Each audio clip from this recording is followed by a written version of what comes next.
The hall was built to hold 1,000 voices. Tonight, it held one sound, a small iron clasp, falling. It struck the altar stone and rang, clear and final, then rolled to a stop at the feet of the man who had just unmade her. Wren did not kneel for it. She was 24, dressed in the plain gray of an Omega bride, and one heartbeat ago she had believed her whole life was about to begin. Then her name had been set down, quietly, like the wrong cup handed back to a servant, and another woman's name was picked up in its place, so she left the clasp where it lay, her mother's clasp, the only thing she had carried to that altar that was truly her own. She turned. She walked the length of that silent hall with her spine straight and her eyes forward, past every face she had ever known, and not one of them looked up. But someone did. High in the gallery, a hooded figure stood at the rail, broad as a doorway, still as stone. He was not watching the bride. He was watching the woman walking away. And though she would not understand it for a long while, the worst hour of her life had just become the first hour of something else entirely. A breath before the silence, the hall had been warm. Wren stood at the altar stone in the plain gray cloak of an Omega bride, and for one more heartbeat, she believed her whole life was about to begin. She had spoken 3 of her 4 mating vows. 3. The 4th was already rising in her throat, soft and certain, when Damon lifted one hand. Not a fist, not a slap, just a hand, raised the way a man stops a servant who has brought the wrong cup, and the great hall went still around her. She did not understand it at first. The body always understands these things last. She felt the silence before she knew its shape, felt the heat leave the room through the high stone windows, felt every gaze in that crowded hall slide off her face and land somewhere behind her left shoulder. Then Damon turned. He turned away from her, and toward the second row, where a noble's daughter waited in pale silk and gold. And he said her name, Celeste. He said it gently, as if correcting an honest mistake. The pack understood before Wren did. A pack always does. It moves like one animal, and the woman it is happening to is always the slowest to feel the turn. She watched the mate cloak lifted from the altar, the cloak that was meant for her shoulders. She watched it carried past her, close enough that she caught the cold scent of cedar and snow woven into the wool, the scent that should have wrapped around her own throat for the rest of her life. And she watched Damon settle it across Celeste's shoulders instead. His hands did the clasping that was meant to be Wren's. And the thing that begins a life began someone else's, in front of everyone she had ever known. She was 24 years old, and she was holding her mother's clasp. She had forgotten she was holding it. It was iron, plain, polished thin in places by 100 years of women's hands, and it had no business at a mating beside the silver the nobles wore. But it was hers, and it had been her mother's, and she had meant to wear it hidden beneath the cloak, where only he would ever know. Her fingers had gone numb around it. Then they began to shake, and the clasp slipped free. It struck the altar stone and rang, one small clear note in a silent hall. It rolled, a handspan, 2, and it stopped at the feet of the man who had just unmade her. Wren looked down at it, a tiny circle of dark iron against pale stone, catching the candlelight. And in that moment, she understood something with terrible clarity. If she knelt to take it back, if she bent and scrabbled on the floor for her dead mother's iron in front of all of them, that would become the picture they kept of her forever, the Omega on her knees. So she did not kneel. She left it where it lay. She lifted her chin, and she turned, and she walked the length of that hall with her spine straight and her eyes fixed on the doors at the far end.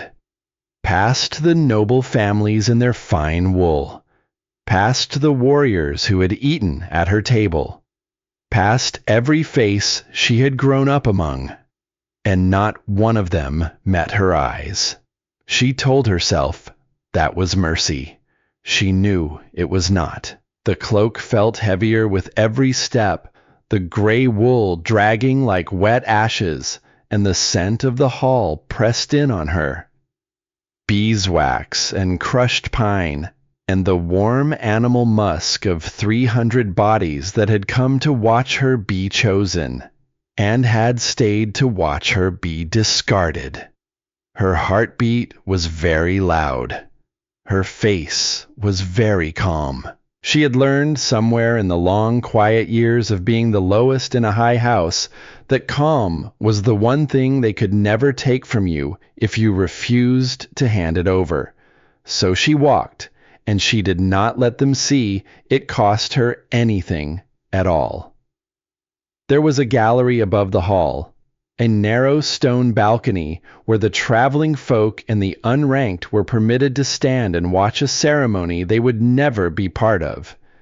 As Wren passed beneath it, she felt it, a weight, the way you feel a window open somewhere in a sealed room, a change in the air against the back of the neck, a pull low in the body that had no name yet. She looked up. High at the rail stood a figure in a hooded traveler's cloak, broad as a doorway, still as stone.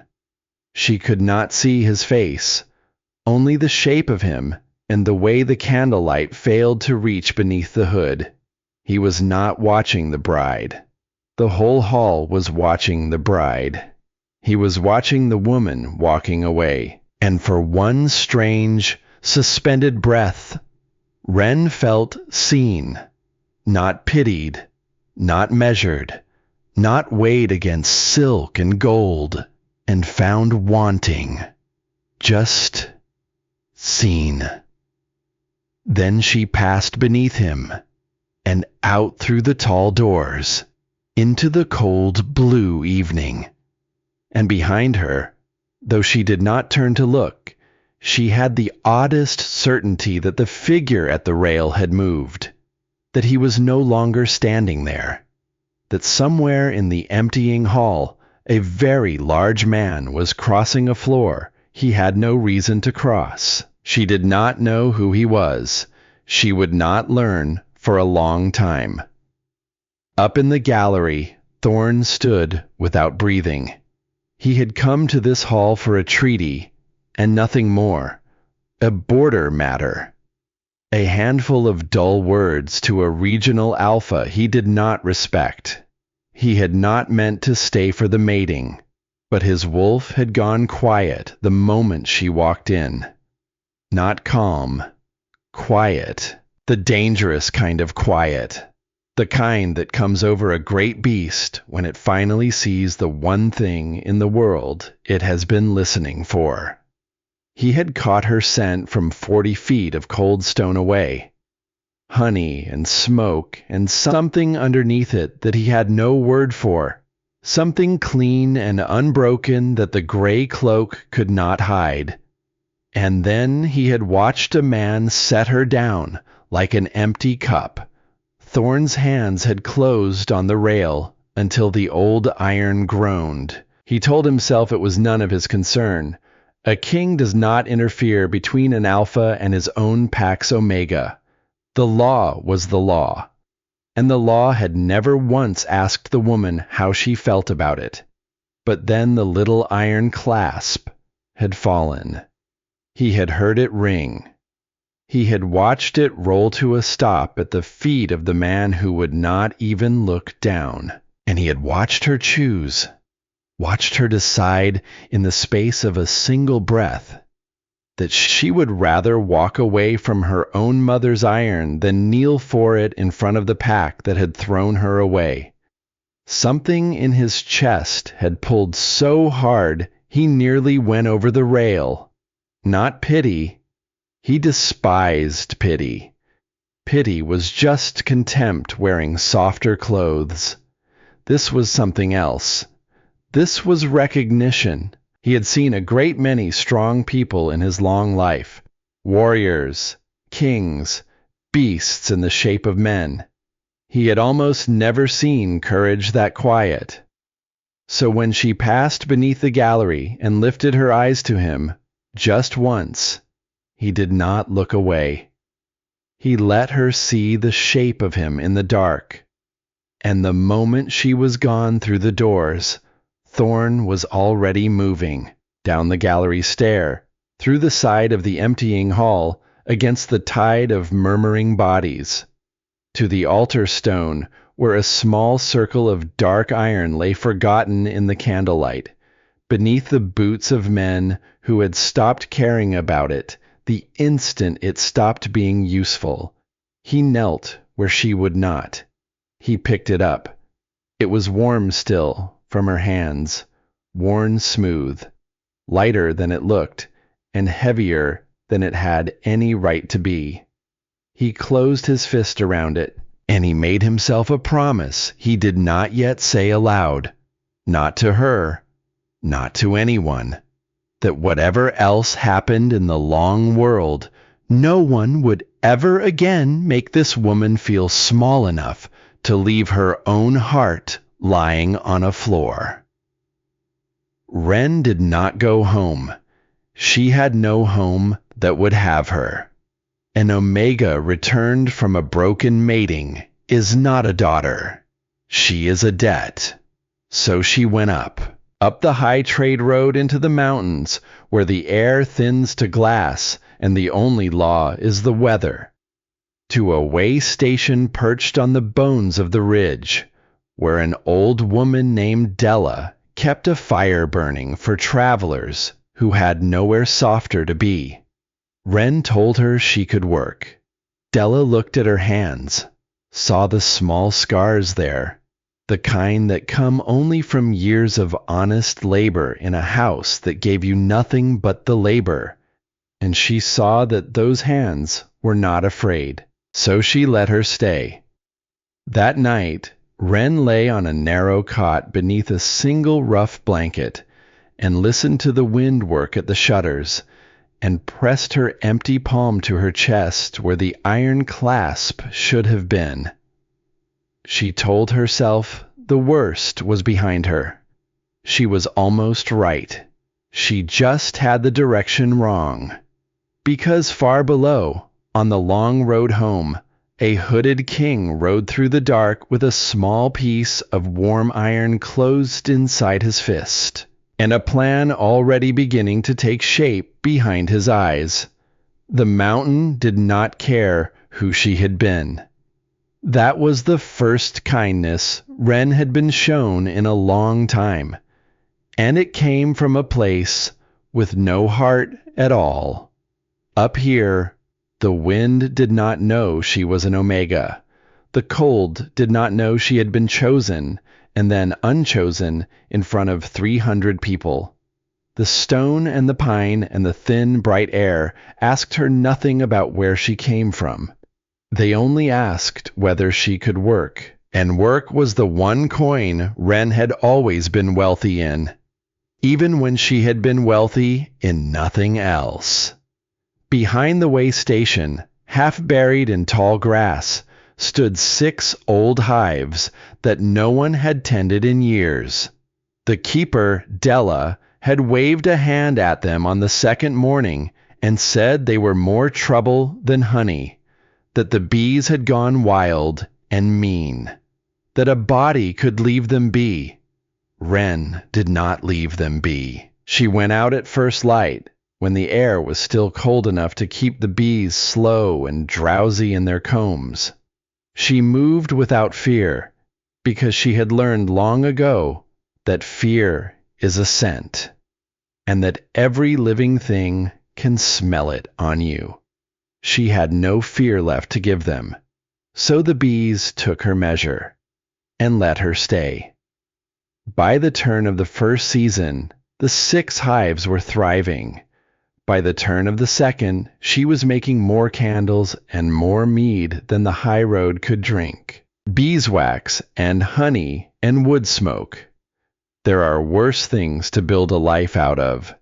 The candles were the thing she was proudest of. She dipped them slow, layer over layer, until they were smooth and heavy and gold as late afternoon. They smelled of warm honey and clean fire, and when she lit one in the long mountain dark, the whole small room softened around it. She was happy, in the careful, narrow way of a woman who has decided that happiness will be small and chosen and entirely her own. She would have stayed that way. She was almost sure of it, if the stranger had not started buying candles. He came in the autumn, the first time. Wren did not know he was a king. How would she? She knew only that he was the largest man she had ever seen stoop through that low door, that he had to turn his shoulders to fit, that he was dressed too plainly for the way he held himself, in dark wool with no crest and no color, the clothes of a man who did not want to be looked at. And she knew that he smelled of cedar and cold rain and something underneath it that made the back of her neck prickle in a way she did not have a word for. She set that feeling down where she set all such feelings now, somewhere far away, somewhere she did not have to touch it. He asked the price of a dozen beeswax candles. She told him, and he listened to the answer as if it were a matter of state. That was the strange part, not the size of him, not the quiet. It was the way he weighed her plain words about wax, as though they mattered, as though she mattered. He paid without expression. He took the candles in 2 enormous, careful hands, and he left. 3 days later, he came back for another dozen, which is a great many candles, Wren thought, for a man who does not look like he reads much in the dark. She did not say it. She wrapped the candles in clean cloth and took his coin and watched him fold himself back out through the low door, and she told herself it meant nothing. The 3rd time, Della was watching from the kitchen, and the moment the door swung shut behind him, the old woman went very pale and pulled Wren by the wrist into the back room and shut that door too. "Do you know who that is?" Della whispered. "A man who likes candles." "That," Della said, "is Thorn." The name meant nothing to Wren, so Della said the rest of it, low and fast, the way you say a thing you are half afraid to say aloud. That he was the Lichen King, the eldest and the strongest of the great bloodlines. That the regional alphas spoke his name the way they wished their own names were spoken. That his fortress sat across the far ridge like a crouched animal, and that men rode for days simply to be permitted to stand in a room he was also standing in. "And he is up here," Della said, wringing her apron, "buying candles from you." Wren did not say anything. "Lichen kings do not buy candles, girl." Della's eyes were wide. "He is courting something." "Then he is courting it badly," Wren said. "He has not said one word to me that was not about wax." But something cold and bright had opened up under her ribs, because she knew now what that prickle at the back of her neck had been. She knew what it meant when a wolf that size went quiet in a doorway, and she had sworn on the floor of a silent hall that she would never again let a powerful man decide the shape of her life. Across the far ridge, in a fortress of cold stone, Thorn was failing at something for the first time in many years. He was a king. He had broken sieges. He had held borders that older and crueler men had lost. He had stood in rooms where every other man was afraid, and he had not been afraid because fear was a luxury a king could not afford, and he could not work out how to call upon a woman who made candles. It should have been simple. His wolf certainly thought it was simple. His wolf had decided the matter 40 feet across a crowded hall and had been unbearable about it ever since. A low, constant pressure behind his breastbone, a pull that turned his head north toward the mountain every time he let his attention slip. But Thorn did not trust his wolf in this. He had watched once, long ago, what it did to a woman when a strong man decided she was his, and never once asked her opinion of the matter. He had watched her fold inward year upon year, made small to fit a place she had never agreed to stand in. He had sworn he would never be the hand that did that to anyone. And now his wolf had chosen a woman he had watched be discarded. A woman who had already been claimed and thrown away by one man, certain he was right about her. The last thing on the earth she needed was a second man, certain he was right about her. So Thorn did not tell her what he was. He did not arrive with banners and a column of warriors and the weight of a crown, because all of that would only be one more powerful thing pressing down on a woman who had been pressed down enough. He bought candles instead. He bought candles because it gave him a reason to stand in her small warm room and listen to her voice, and because he could not think of a single honest reason he was permitted to give. It was, he was dimly aware, a foolish plan. He had a fortress full of advisers, and he had asked exactly one of them, his oldest, how a man went about courting a woman who had no wish to be courted by a king. The advice he had been given had clearly been given by someone who had never once done it either. Bring game, he had been told. Women appreciate a gift of game. So Thorn went out, and he hunted, and he came back to the way station with a brace of pheasants slung over one shoulder. And he presented them to Wren with the grave formality of a treaty. She looked at the birds, then she looked at him. "You hunt your own birds," she said. "I do not," he said. He considered the pheasants as though they had personally disappointed him. "I was advised that a gift of game was appropriate to the season, and to the—" He stopped. His jaw worked. "To the endeavor." Wren went very still. "The endeavor," she repeated. Yes. She had not laughed in a very long time. She did not laugh then, either, because his face when he said the endeavor was the face of a man walking into deep, cold water in his good boots, and laughing would have been a cruelty she did not have in her. But something in her chest that had been a closed fist since the altar opened one finger.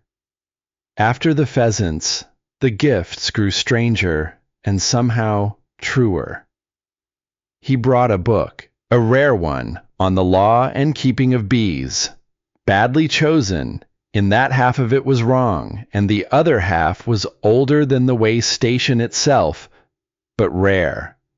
The kind of thing a man acquires only by asking, with great seriousness, for the most learned text on a subject he knows nothing about.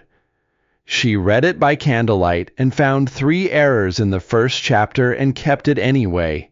He brought the next time a length of wool, soft, finely woven, warm enough for the high cold, and the exact gray of an Omega's cloak. He could not have known what that color did to her. He could not have known that the last time gray wool had touched her shoulders, she had been standing at an altar with 3 vows spoken and a 4th dying in her throat. He only knew, somehow, that she was cold up here. And so he had brought her something to be warm in, and by chance or by some instinct he could not name, he had brought it in the one color that undid her completely. She did not explain. She took the wool in both hands, and she felt the heat climb her throat, and she turned away so he would not see her face. And when she had mastered it, she thanked him, and she meant it more than he knew. He brought, after that, a folded paper, sealed, a formal written request, in a careful hand that was not his own, that he had clearly dictated and then made someone copy fair. It asked with enormous courtesy whether she might consider permitting him to call upon her on the 3rd day of each week. Wren read it 4 times. She kept looking for the joke. She found instead only a man who had asked the people around him how this was done, and been given the wrong answer by people who had never done it either, and had tried anyway. And every single time, before he ducked back out through that low door, he asked her the same thing, in the same careful voice, as though her answer the week before could not be trusted to last. "You would tell me," he said, "if you wished me to stop coming." "I would tell you." "You are certain?" The next word cost him visibly. "That you are not obliged, by rank, to suffer this." And there it was, laid plain in the cold mountain air, a lichen king, the strongest of all the great bloodlines, standing in a candlemaker's small room, and asking her whether she was only enduring him because she did not believe she was permitted to refuse, as though he had seen, somewhere, what it does to a woman to be claimed by a man who has already decided for her, as though he were terrified of being, even by accident, the second man to do it. Wren stood very still in the honey gold light, the length of gray wool folded over the back of a chair, the rare wrong book open on the table, the smell of warm beeswax thick and sweet in the small room. And she understood that she was standing at the edge of something, that she could send him back down the mountain with a single word, and he would go, and never once make her feel the cost of it. That this was the strangest courtship in the world. A powerful man circling her at the careful distance of a guest, never closing the space he was so plainly aching to close, asking permission every week to keep asking permission. Down in the valleys, she knew, the whole territory had begun to talk. A discarded Omega is beneath notice, but a discarded Omega the Lichen King rides up a mountain to buy candles from is suddenly the most interesting thing in the land. She could feel it gathering below her like weather. The murmurs, the watching, the danger in being looked at again by people who had once looked away. She knew what it would cost her if this went wrong. She knew exactly what the floor of a silent hall felt like against the soles of your feet when you walk away from it with your chin up and your heart in pieces. And still, when the 3rd day of the week came round, she found that she had washed her hair. She found that she had set out 2 cups. She found that she was listening, without meaning to, for the sound of a very large man stooping through a low door, and the cold cedar scent of him filling her small, warm room. She did not tell him that. She was not ready to tell him that. She had been chosen once, loudly, in front of everyone, and unchosen in the same breath. If she was going to be chosen again, she wanted it slow. She wanted it quiet. She wanted this time to be the one doing the choosing. So when he asked, that 3rd day, in that careful young voice, whether she wished him to stop coming, Wren looked at him for a long moment over the rim of her cup, and she said, "Come on the 3rd day." A pause. "And bring no more pheasants." Something moved across his face that he was not quick enough to hide, and though neither of them named it, the space between them in that small gold room had grown one careful step smaller. The 3rd day of the week became the shape Wren's life turned around. She did not admit that to herself for a long while. She only noticed that the other 6 days had begun to feel like waiting. He came as the leaves went from gold to rust, to bare black branches against a hard white sky. He came as the first snows dusted the high road and then buried it. He came stooping through the low door with the cold still clinging to his wool and that scent rolling off him. Cedar and rain and something deeper now. Something she had stopped pretending she did not lean toward when he passed. He never closed the distance. That was the thing that undid her, slow and sure, like water wearing a groove in stone. He stood where a guest stands. He sat where she gestured for him to sit. He left when he said he would leave, every time, even on the nights when she could see in the set of his great shoulders that leaving was the last thing his body wanted to do. And every visit, before he ducked back out into the dark, he asked the same careful question, whether she wished him to stop coming. And every visit, the answer came a little easier to her than the last. He brought, one week, honey cakes. He had made them himself. Badly. He presented them with the same parade ground dread he had shown the pheasants, holding the small cloth bundle out in 2 enormous hands, as if it might go off. Wren unwrapped them. They were lopsided, and one was scorched along its underside, and they smelled faintly of a man who had stood too close to his own oven and refused to step back. She ate 2 of them in front of him, slowly, so he would stop bracing for the verdict. And that was the day she stopped pretending to herself that she did not look forward to the 3rd day of the week. Once he arrived having clearly been told that a suitor ought to recite verse, and he recited it the way a man reads a sentence handed down by a court. 4 stanzas of some old lay about a king who waited 7 winters at a frozen ford for a woman who had not promised to come. He delivered it without a single breath of warmth, his eyes fixed on the middle distance, his voice flat as a wall. He was climbing one cold word at a time. When he finished, he went very still and waited the way he always waited for the verdict. Wren told him the poem was terrible, and that she had liked it anyway. He weighed this with enormous seriousness, and seemed, against all sense, encouraged. Then came the night the storm closed the road. It had been threatening all afternoon, the sky going the color of old iron, the wind picking up a thin, mean edge. Della had sniffed the air at the door and said no one was going anywhere tonight, and she had been right.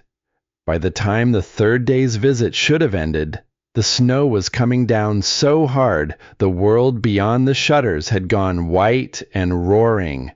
There was no question of him riding out into that. So for the first time, Thorn stayed.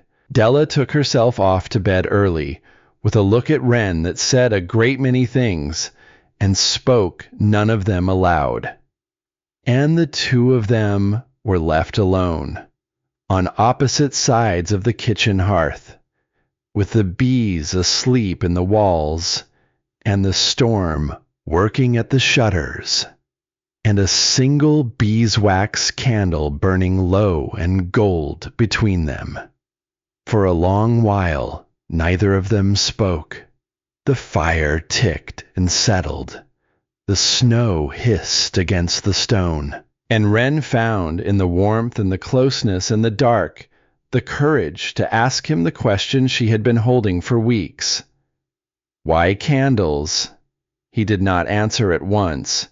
He turned the cup in his hands without drinking from it, the firelight moving over the broad plains of his face, and she watched him decide whether to give her the easy answer or the true one. "Because I needed a reason to come back," he said at last, "and I could not think of an honest one I was permitted to give." He set the cup down with great care, as though it were made of something far more fragile than clay. "My wolf knew you," he said, "before I had your name." The words landed in the quiet room like stones into still water. "I will not act on what my wolf knows," he went on, slower now, "as though it settles anything. A man's wolf, knowing a thing, does not make a woman owe him her life. It does not make her owe him a single hour." He looked at the fire, not at her. "So I bought candles, and I came back. And I waited to see whether the woman would choose what the wolf already had. You owe me nothing for the waiting." His voice dropped. "The waiting was mine to do." Wren turned that over and over while the fire settled. The heat of it warmed the side of her face. The candle between them threw their two shadows up the rough stone wall, very close together, though the bodies that cast them sat a careful arm's length apart. "Someone taught you to be this careful," she said softly. "No one is born braced like that." His hand went still on the cup. For a long moment she thought he would not answer. She had learned in the slow weeks of him not to chase the silences out of him. They were where he kept his true things. If you waited, sometimes one would come up on its own. "There was a woman," he said finally, "when I was young, not mine, not kin. I only watched." The fire popped. "A strong man took her," Thorn said. "A wolf who had decided she was his, and never once asked what she thought of it. He called it a mating. Everyone called it a mating. And I watched what it made of her, year upon year." His jaw was tight. His eyes were somewhere far away, in a room a long time gone. "The slow folding inward," he said, "the way she got smaller, quieter, made herself less and less to fit a place she had never agreed to stand in. By the end there was hardly a woman left inside the shape of her, just the space a strong man had decided she should occupy." He was quiet a moment. "I swore," he said, "that I would never be the hand that did that to anyone." He finally looked at Wren, and in the low gold light, the strongest man she had ever met looked almost afraid. "And then my wolf chose," he said, "and I understood that I could become the very thing I hate, without ever raising my voice, without ever raising my hand. simply by being certain I was right about you, by deciding your life was a thing I got to know better than you did." He let out a slow breath. "So I am certain of nothing," he said, "except the candles. I am quite certain about the candles." It was the most he had ever said at once, and every word of it was a man laying down, one at a time, weapons he had been trained from birth to keep raised. Wren sat with it. The storm, the fire, the smell of wood smoke and warm wax and the cold cedar of him, all braided together in the small dark room. She did not tell him, that night, that something in her had already chosen, quietly, somewhere around the second dozen candles. She had been chosen once, loudly, in front of everyone, and unmade in the same breath. She wanted to be sure that he, of all men, understood being made to wait. So she did not say it, but she did something she had not done since the altar. She let the silence be soft. She let it be the kind of silence two people share, rather than the kind one person endures. And when the candle guttered low, and she rose to find another, her hand passed close to his on the hearthstone, close enough that she felt the heat of his skin against the back of her fingers, close enough that his breath caught audibly in the dark. Neither of them moved to close it, but neither of them moved away either. And it was, Wren thought, lying awake long after on her narrow cot, with her heart going like a drum, the most she had felt about anything in a very long time. Across the ridge, in his cold fortress, Thorn did not sleep at all that night. He stood at a high window and watched the same storm batter the mountain that held her, and he pressed one hand flat against his own chest, where the pull lived. It had been quiet these last weeks, content almost, because for the first time it was being fed not by what the wolf had taken, but by what the woman was slowly choosing to give. He had told her things tonight he had told no one. The folded woman, the vow, the fear that lived in him still, that one day he would wake up certain he knew her better than she knew herself, and that she would smile and let him, because the world had already taught her that this was what happened to women like her. He would die before he let that happen to her. He understood that now, with the clean, cold certainty of a thing decided. What he did not understand, what kept him at the window long into the howling dark, was the look on her face when he had recited that terrible poem, the way she had told him it was terrible, and that she had liked it anyway. As though she saw straight through the parade ground armor of him, as though she had decided to like the frightened man underneath it. No one had looked at him that way in his whole long life. He had been feared, he had been obeyed, he had been wanted for his crown and his strength and his name. He had never once been seen, and the woman who saw him was a candle maker on a mountain, who had been thrown away by a smaller man, and who was, Thorn was coming to understand, worth more than every lord and lady in the valleys below put together. The valleys, of course, did not see it that way. Not yet. But the valleys had begun to talk. The news came up the mountain the way bad news always does, slowly at first, then all at once. It came on the boots of a trader who stopped at the way station to wait out the worst of the snow, a thin man with quick eyes who warmed himself at Della's fire and ran his mouth the way some men do, for the simple pleasure of being the one who knows things. He did not know who Wren was. He only knew the gossip of the territory, and he spent it freely. The Lichen King, he said, had gone strange. Everyone said so. He had stopped holding court the way he used to. He rode out alone, north, into the high country, week after week, and would not say why.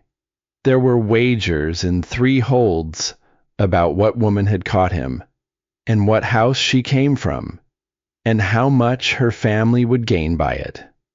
Wren kept her eyes on her candles. Her hands did not stop moving. Dip and lift and cool and dip again. But she was listening, and the trader, warming to his audience, went on. There was talk, he said, in the pack of a certain regional alpha. A mating that had soured. The noble daughter the alpha had chosen instead of his promised omega had turned out to be all silk and no warmth. She had wanted a Luna's life, and instead she had a sulking alpha and a hold full of people who whispered behind their hands. And worst of all, the trader said, lowering his voice with relish, worst of all, the discarded omega had not had the decency to disappear. She had gone up a mountain, the story went, and somehow, no one quite knew how, she had caught the eye of a king. Wren's hands went still, just for a breath. The wax cooled gray on the wick before she remembered to lift it. The alpha, the trader said, was beside himself. He had thrown the omega away like a worn cloak, certain she was worth nothing, certain no one would ever look twice at her again. And now the strongest bloodline in the land was riding north every week, and the alpha had begun to wonder, out loud, whether he had made a mistake, whether the omega had been worth something after all, whether there might still be a way to take her back. After all, the trader said, grinning into the fire, by the old law she was promised to his pack and never properly released. A man could make an argument that she still belongs to him. If a man thought she was suddenly worth the trouble of arguing. Della had gone very quiet by the stove. Wren set down her candle. She did not let her face change. She had spent her whole life learning to keep her face from changing, and she did not waste that hard learning now. But underneath, something cold had walked down the length of her spine, because she understood, with perfect clarity, the shape of what was coming for her. She had been worth nothing to Damon when she stood at his altar in plain gray wool with 3 vows spoken and her whole heart open. He had set her down like the wrong cup, gently, in front of everyone. And now that another man had looked at her, now that her value had been measured by someone else's wanting, now she was suddenly worth taking back. That was the part that turned her stomach. Not the danger, the reason for it. She had not changed. She was the same woman who had walked the length of that silent hall with her chin up. The same hands, the same heart, the same worth she had always carried that he had been too small to see. The only thing that had changed was that a king now wanted what Damon had thrown away. And so, to Damon, she had become worth wanting. Not for herself, never for herself, only for what another man's interest said about her price. Wren walked to the small window and looked out at the white, roaring dark, in the direction of the valleys she had climbed so far to escape. She thought of the cloak being carried past her, the clasp ringing on the stone, the faces that would not meet her eyes. She thought of the man across the ridge who asked her every single week whether she was only suffering him, who would not close a single inch of distance she had not first invited him to close. Two men. One had decided her worth without ever once looking at her. The other was so terrified of deciding anything for her that he bought candles he did not need and made honey cakes he could not bake just to earn the right to keep asking. She had spent her whole life being told what she was worth by men who had never bothered to ask her. She was done with that. She did not yet know how she was going to be done with it. But standing at that small, cold window, with the storm screaming down off the peaks and a half-made candle cooling in her steady hands, Wren made herself a quiet promise. Whatever was riding up this mountain toward her, Damon's old claim, or the king's careful heart, or the whole watching weight of the territory below, this time the choosing would be hers. Behind her, the fire cracked. The traitor, oblivious, asked Della if there was more stew. And far across the dark ridge, a king who could not sleep turned from his window with a sudden cold certainty that something was wrong, though he could not yet have said what. His wolf had gone very still, the dangerous kind of still, the kind that comes when the thing it has chosen is about to be threatened. The storm broke before dawn, the way storms do, all at once, and then never having happened. The traitor went on his way with the first clear light, his gossip packed up beside his goods, and he never knew what he had carried up that mountain and set down in a candlemaker's kitchen.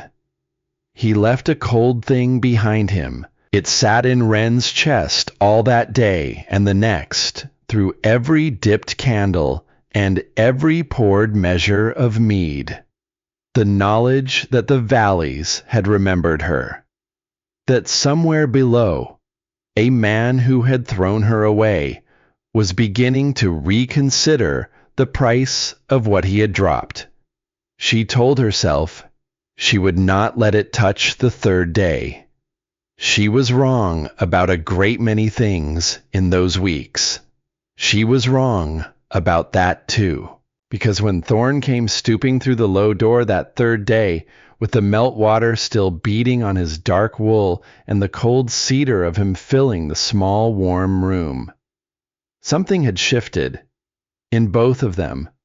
The storm had done it. The long night across the hearth, the things he had said into the fire, the way her hand had brushed his, and neither of them had pulled away. It had moved something that could not be moved back.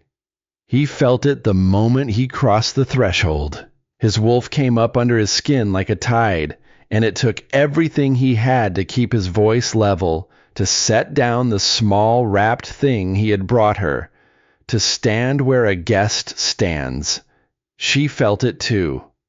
She felt it in the way the room seemed smaller, in the way her own breath went shallow when he straightened to his full height, in the way her body, which she had kept on so tight a leash for so long, leaned a half-inch toward him before her mind caught up and stopped it. The pull between them had a weight now. It had a heat. "You are well," he said. It was not quite a question. His eyes moved over her face the way a man checks a thing he is afraid to find changed. "The storm kept us in," she said. "A traitor waited it out by the fire." Something flickered in his expression. "And told tales," he said quietly. "And told tales." He went still. He did not ask what the traitor had said. He never pressed her. But she watched him understand. The way he understood everything about her, slow and sure, and without needing it spelled out. That the world below had found her again. That she was afraid. and the careful guess distance he had held all these weeks wavered. Wren. Her name in his mouth was low and rough. He had never said it like that before. He had hardly let himself say it at all. She looked up at him, and the small room with its honey gold light and its sleeping bees seemed to draw in close around the two of them, until there was nothing in the world but the heat coming off his great body and the cedar and rain scent of him and the way he was looking at her as though she were the only solid thing in a falling world. He lifted one hand, slowly, giving her every chance to step back. And when she did not step back, he set his palm against the side of her face. It was the first time he had touched her on purpose in all these weeks. His hand was enormous and warm, and it shook, very slightly, against her jaw. She felt the calluses of it, the care in it, the vast leashed strength held so gently that a bird could have slept in his grip. Her eyes fell shut. She had not been touched with tenderness in so long that her whole body did not know what to do with it. Something cracked open in her chest, wide and aching, and she heard herself make a small sound she had not meant to make. "I will not close this," he murmured. His thumb moved once, just once, along the line of her cheekbone. "Not the last of it. That is yours to close. It has always been yours." She opened her eyes. He was so close now that she could see the gold flecks in his dark gaze, the way his pupils had blown wide, the muscle jumping in his clenched jaw with the effort of holding himself exactly where he was. The bond sang between them. She could feel it. A low golden thrum, like a struck string, like the whole mountain holding one note. She rose onto her toes. She closed her hand in the front of his wool, where it was still cool and damp from the snow, and she drew the breath that meant she was about to do the thing neither of them had let happen. And his mouth came down to meet hers. It was not loud. It was not the kind of kiss the songs are written about, the kind made in front of crowds to prove a thing to watching eyes. It was slow and warm and devastatingly gentle for so large a man, his hand sliding back to cradle her skull as though it were something he had been trusted with and meant to be worthy of. She felt the breath go out of him like a man setting down a weight he had carried for years. She felt his other arm come around her, careful even now, drawing her in against the broad, warm wall of him until she could feel his heart going hard and fast beneath the wool. And she felt the bond catch, not finish, not complete. That took more than a kiss. But catch, the way a flame catches dry tinder, a deep, golden heat unspooling out from her chest into every part of her, into him, between them, a warmth with her name written all the way through it. For one long moment, the woman who had been thrown away on a cold floor was held by a king as though she were the most precious thing in the world. And she let herself believe it. That was the moment, she would think later, that the world chose to break. Because that was when the rider came. The pounding of hooves on the frozen road. A horn, 3 short blasts. The call that means a king is needed, and needed now. Thorn's head came up, his whole body going taut, the wolf surging into his eyes. For one heartbeat, he did not let her go. For one heartbeat, he held her tighter, and a low sound came out of his chest that was almost a growl, the sound of a creature that has finally found the thing it wants and is being torn away from it. Then the discipline of a lifetime won.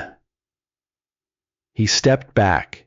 His hands stayed on her shoulders. His forehead dropped to rest against hers, his breath ragged and warm against her mouth. "I have to go," he said, low, furious, helpless. "There is a matter at the fortress that will not wait. I would not leave you now for anything smaller." "I know," she said. "I will come back. I know that too." He pressed his mouth to her brow, once, hard, a promise more than a kiss. And then he was gone, folding himself out through the low door into the white morning, swinging up onto a horse too small for him, gone down the road in a spray of snow with the rider hard behind. Wren stood in the doorway with her hand pressed to her own lips, and the warmth of him still all over her skin, and the bond still humming low and gold in her chest. She did not yet know that he had left something behind. He always did, in the end. A man like that leaves a reason to return. This time, it was a saddlebag. It had slipped from the second horse in the rush of leaving, fallen against the wall by the door, and Della found it that evening and asked Wren to set it inside out of the wet. It was heavy at one corner, and the buckle had worked loose, and curiosity has always been the one sin a lonely woman is least sorry for. So Wren looked. She told herself it was only to fasten the buckle properly, to keep the contents dry until he came back for it. But her hands had already loosened the flap. Inside there was a folded order, in a steward's careful hand, sealed with the crest of the Lichen King. She should not have read it. She read it, and the warmth went out of her, inch by inch. The way the heat had gone out of the great hall on the night her name was set down. Because the order was old, months old. It was dated in the dry, careful way of such things, to the very week of her mating that was not a mating. The week she had walked the length of a silent hall and climbed into the mountains with nothing but her own two hands. And it gave instructions that a certain way station on the high road be supplied through the winter, quietly, without explanation, that its keeper be paid just as quietly to take on any worker who came to her door asking for work, and to ask no questions of where that worker had come from. That a woman who might come keeping bees be left entirely to her own work and her own peace, and that she be approached by no one, on pain of the king's displeasure, until further word. Wren read it once, then she read it again, slower, her hands gone cold. He had not found her in the autumn. He had set her here in the spring. He had been the hooded figure in the gallery. He had stood at that rail and watched her walk away with her chin up and her heart on the floor. And then, instead of coming to her, instead of speaking a single word, he had gone home, and he had arranged it, all of it, the way station that had taken her in, the old woman who had looked at her hands and let her stay, the peace of half a year on a mountain where no one came looking, where she had thought she was hidden, where she had thought she had built something with her own bare hands that no one could take from her. He had built it. He had built her sanctuary and then stayed away from it for half a year so that when he finally came, she would already be standing on her own feet, in a life that felt like hers, free to send a king back down the mountain if she chose. And beneath the order, wrapped in a square of plain cloth, was her mother's clasp, the iron one, the one she had left ringing on the altar stone, the one she had walked away from rather than kneel for in front of the pack that threw her away. He had it. He had had it all this time, through the pheasants and the bee-law book and the gray wool and the badly made honey cakes, through every careful week of asking whether she was only suffering him. He had carried her mother's iron in his fist the entire time and never said a word. Wren sat down very slowly on the cold floor of that kitchen, the clasp in one hand and the order in the other, and she did not know what she felt. That was the worst of it. She did not know. Part of her wanted to weep with the tenderness of it. No one in her whole life had been that careful with her.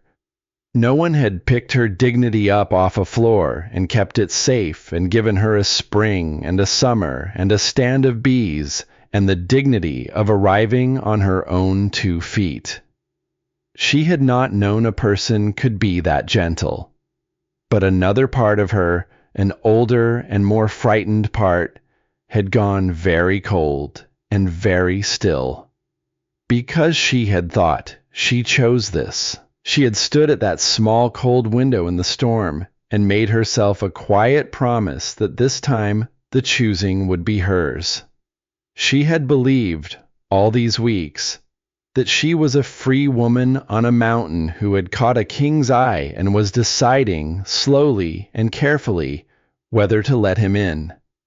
And now she held the proof that the mountain itself had been his doing, that the work she was so proud of had been propped up by his coin, that the keeper who had taken her in had been paid to do it, that the very solitude she had built her healing on had been a thing he gifted her, the way a man gifts a cage with a door left open and calls it freedom.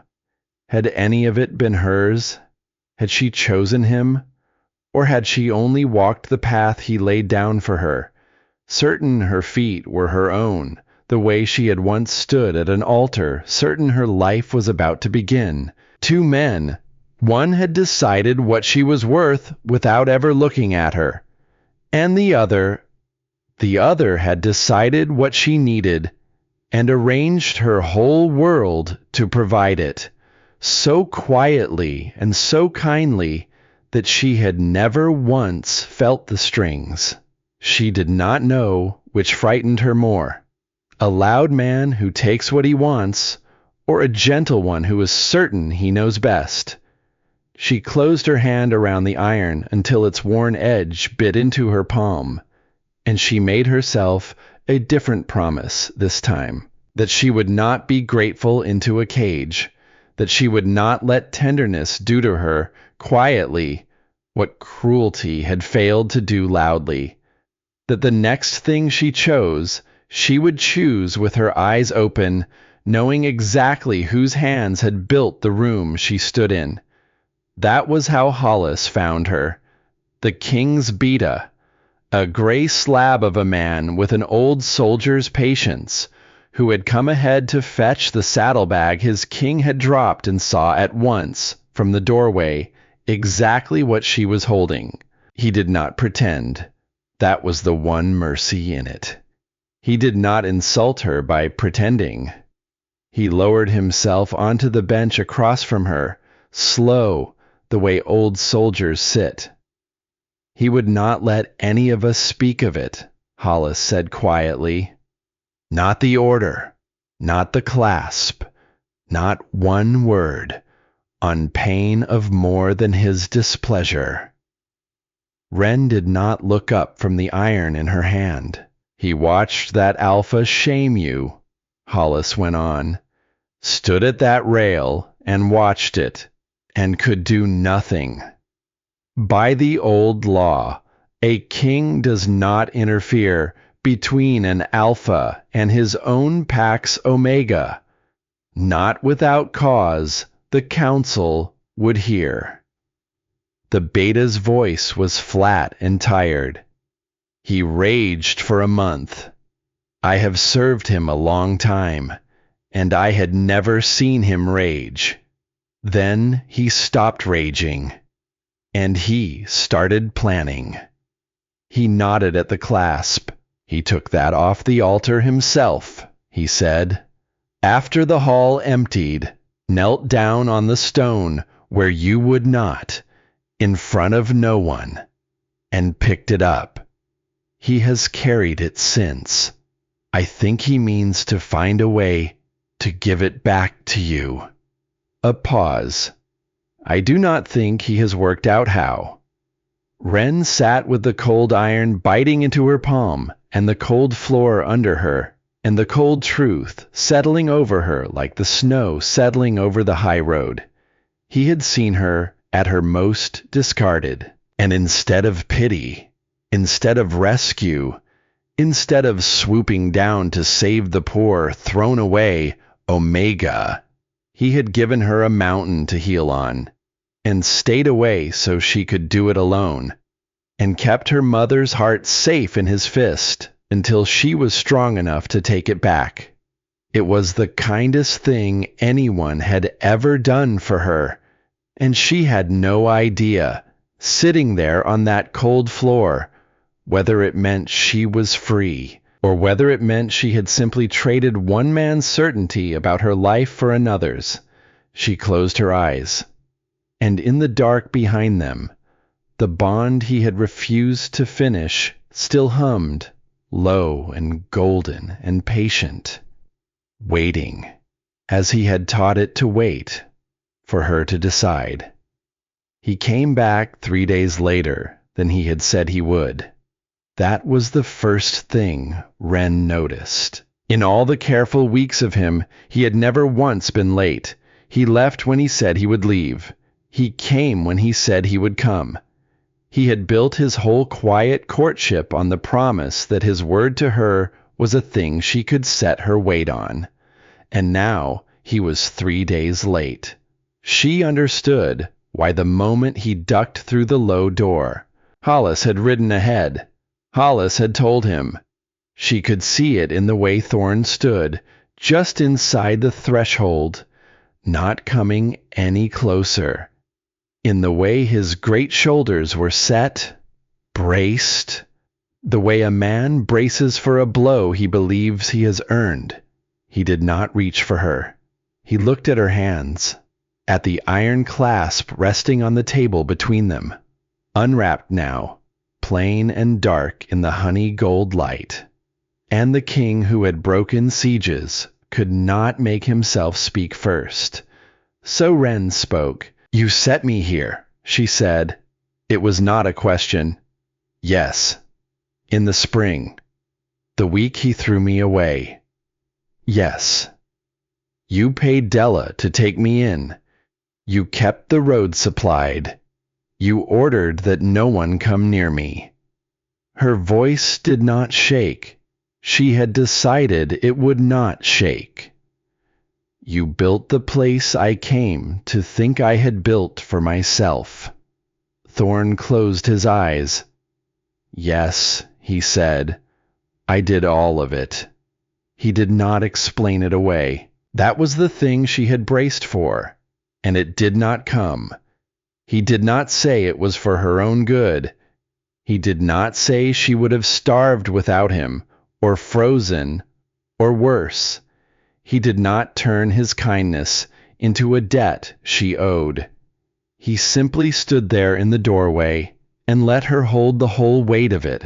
I have spent these weeks, he said at last, very low, terrified that you would find that order, because the moment you read it, you would know that I am exactly the thing I swore I would never be. A man who decided what your life should look like, who arranged it, who built you a world and waited for you to live in it and call it your own. He opened his eyes. They were wet, and he did not hide it. I told myself it was different, he said. I told myself I was giving you a place to stand instead of taking one away. I told myself that a cage with the door left open is not a cage. His jaw worked. But the door was still mine to leave open. The choice to open it was still mine. And a man who gives a woman her freedom is still a man who decided she could have it. Wren said nothing. She was learning slowly that the most powerful thing in a quiet room is the silence you refuse to fill. So, Thorn reached into his wool and drew out a second folded paper. He set it on the table beside the clasp and stepped back from it. This undoes it. All of it. The keeper is paid through the season regardless of what you decide. That much I will not take back, because I will not make your roof depend on your answer. But everything else is yours now. The road, the work, the peace. None of it owes me anything. None of it ever did. He looked at her across the small, warm room. And if you tell me to go, he said, I will go. Down this mountain, and I will not come back. And I will not send for you. And I will spend whatever is left of my reign, making certain no shadow of mine ever falls across your door again. You will never have to see me. You will never have to wonder if a candle is only a candle. His voice broke just slightly on the last of it. You owe me nothing, Wren. Not your gratitude, not your anger, not one more hour. The waiting was always mine. And then he did the hardest thing. He picked up the iron clasp, and he held it out to her, across the space he would not close, on his open palm. This is yours, he said. It was always yours. I only kept it safe. Take it and tell me to go. And it ends here. Wren looked at the clasp lying on his huge open hand. Her mother's iron, worn thin by 100 years of women's hands. The thing she had walked away from rather than kneel for. And she did not take it. Not yet. Because she understood, standing there, that she was being given something almost no one is ever given. A true choice. Not the false choice of the altar, where the only options had been to kneel and be shamed or walk away and be unmade. Not the soft cage of gratitude, where saying yes would only mean she had been managed into it. A real one. He had laid down every advantage, his rank, his strength, his secret, the clasp itself.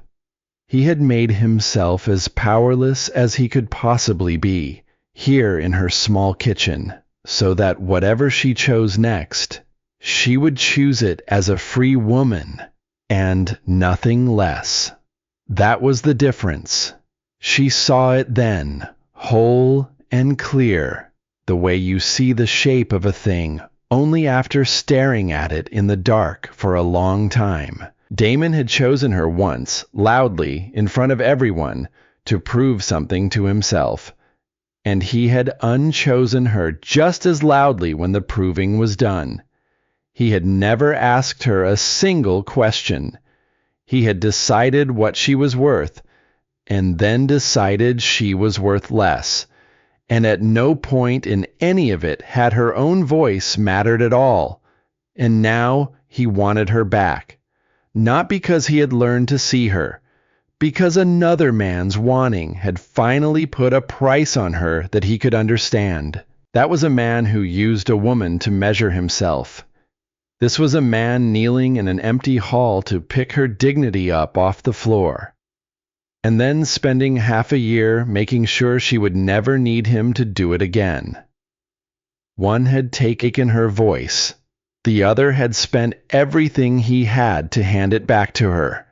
They were not the same. They had never been the same. She had only been so badly hurt that for a moment she could not tell tenderness from control, because the world had taught her that both of them ended the same way. with a woman made small. But this man had built her a place to grow large, and then begged her to send him away if that was what she wanted. "I am not going to take the clasp," Wren said. Thorn's face went still. "Not yet," she said. "Not from your hand, with go or stay tied to it. That is still a choice you are handing me, and I am tired of being handed things." She lifted her chin. "When I take it, I will take it because I have decided, not because it was offered." Something moved in his eyes. Not relief. He was too disciplined for relief. But something. "Then what do you wish?" he said quietly. "I wish," Wren said, "to know what I am choosing. All of it. No more orders I find by accident in a saddlebag." She met his gaze. "What is coming? Tell me what is coming." So he told her. The traitor had not been wrong. The valleys were talking. And Damon, that small, certain man, had begun to do more than talk. He had gone to the council. He had begun to argue in the careful, poisonous way of men who have found a law that suits them, that Wren had been promised under pack right and never properly released. Shamed, yes. Set aside, yes. But by the oldest law, not released. The bond thread that ties an omega to her birth pack does not break because an alpha turns his back. It must be cut, with the proper words, by the proper hands. And until it was cut, Damon argued, she still carried his pack's bond inside her, which meant, by the oldest law, that no alpha could take her, not even a king. "He means to use the law to drag me back," Wren said slowly. "He means to use the law to stop me from ever having you," Thorn said. "Whether he takes you back or not, he does not much care. He only cannot bear that the thing he threw away might become a queen. So he reaches for the one weapon that even a king cannot simply break, the old law. The bond no one ever asked you whether you wished to carry." He was quiet a moment. "There is a right," he went on, "old and binding. A lunar presentation. When a king takes a luna, the regional alphas are commanded to come to the high fortress and pledge to her before the council. It is how a chosen mate is made true in the eyes of every pack. Attendance is not a request. It is commanded." Wren understood then where this was going. "You mean to present me?" she said. "I mean to present whomever I choose," he said carefully. "And I will not choose for you, Wren. I will not stand you up in front of that hall as my Luna. And let it become one more thing decided about your life. If you come because you have decided to. And if you come," his voice dropped, "then Damon will be there, commanded, like all the rest. And he will make his claim in front of the whole council, and the old law will be on his side. And you cannot simply override it. No." The word was heavy. "If I override the old law to take what I want, then I become exactly the king I have spent my whole reign refusing to be. A man who decides the law bends for his wanting. I will not do that. Not even for this." He looked at her. "Not even for you." It should have frightened her. A law she could not break. A man waiting in that hall to reach back across the worst day of her life and pull her into it again. The whole weight of every pack in the land gathered to watch But Wren found, sitting in her small warm room with the snow settling soft on the high road, that she was not afraid. She was something else. She was steady. Because she had spent her whole life being a thing that was decided, promised, and chosen, and unchosen, and now claimed again by men who passed her between them like a clasp on a chain, none of them ever once asking the woman what she wanted. And here, at last, was a man who would rather lose her to the law than win her by breaking it, who would rather hand her a hard true choice than an easy false one. He was offering her a door, a terrible, dangerous door that led into a hall full of everyone who had ever looked away from her, but a door she could walk through on her own 2 feet, or not walk through at all. "I have a question," Wren said. "Ask me anything." This old law. She turned the shape of the bond over in her mind. The words of release she had heard spoken once over another woman, long ago. "It speaks of releasing me to my pack, of the proper hands cutting the thread." It does. "Has it ever," she said slowly, "once asked the woman whether she wishes to release herself?" Thorn went very still. She watched the thought land in him, watched him turn it the way he turned everything, slow and careful, looking for the flaw in it. "No," he said at last, and there was something like wonder in his voice. "In all the long years of it, the law speaks of packs, and alphas, and proper hands. It has never once asked the bondholder herself." He looked at her. "Because it never occurred to the men who wrote it that she might want to." "Then there is a door no one has thought to close," Wren said. And for the first time since he had stooped through that low door 3 days late, the corner of Thorn's mouth moved. She did not take the clasp that night. She made him leave it on the table when he went. But after he had gone, after the sound of his horse had faded down the dark road, Wren sat alone in the honey gold light with her mother's iron in front of her, and she did not feel the bitter thing she had carried since the altar. She felt the bottom drop out of it, and underneath, where the bitterness had been, something steady and quiet, and entirely her own.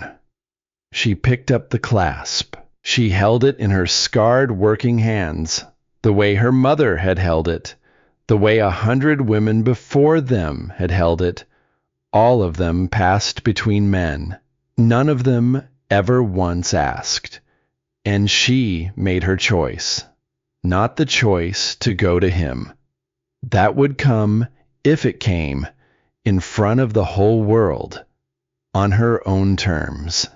The choice she made, alone in that small warm room, was the deeper one, that she would walk down the mountain, that she would stand in that hall in front of every face that had looked away, that she would let Damon make his claim, and let the old law settle cold over the room, and let them all believe, for one more breath, that she was a thing to be decided. And then she would do the one thing none of them had ever imagined an Omega doing. She would release herself. She rose, and she went to the small chest where she kept what little was hers, and she set the iron clasp inside it, safe until the day she would carry it down the mountain. Outside, the snow had stopped. The sky had cleared to a hard, bright field of stars, and far across the dark ridge, in a cold fortress, a king lay awake feeling something he had not felt in his whole long, careful life. Not the pull of the bond, something quieter, the feeling of a man who has handed a woman the last of his power, and watched her grow taller, holding it. He did not know yet what she meant to do, but his wolf had gone calm, the deep calm, the kind that comes not when a thing is taken, but when a thing, at long last, is freely chosen. The high fortress had not seen a gathering like it in living memory. Every regional alpha in the land had been commanded, and every regional alpha had come. They filled the great hall in their fine wool and their bright steel, their wolves close beneath their skin, their eyes hungry for the one thing none of them had been told. Who had the Lichen King chosen? The whole territory had wagered on it for a season. A noble daughter, surely, a great house, some careful alliance of blood and border. They had come to bend the knee to a queen, and they did not yet know her name, and the not knowing had them leaning forward in their seats like hounds before a hunt. Damon was among them. He had come because he was commanded, and for no other reason. He expected to kneel to some pampered lady, mutter the old pledge, and be home before the moon turned. He sat near the front in clothes a shade too fine, certain of his small, certain world, his claim already filed with the council, his argument already sharpened. He did not know. None of them knew. Then the great doors at the far end opened, and a woman walked the length of that hall toward the dais where the king stood. She wore the deep blue of a Luna.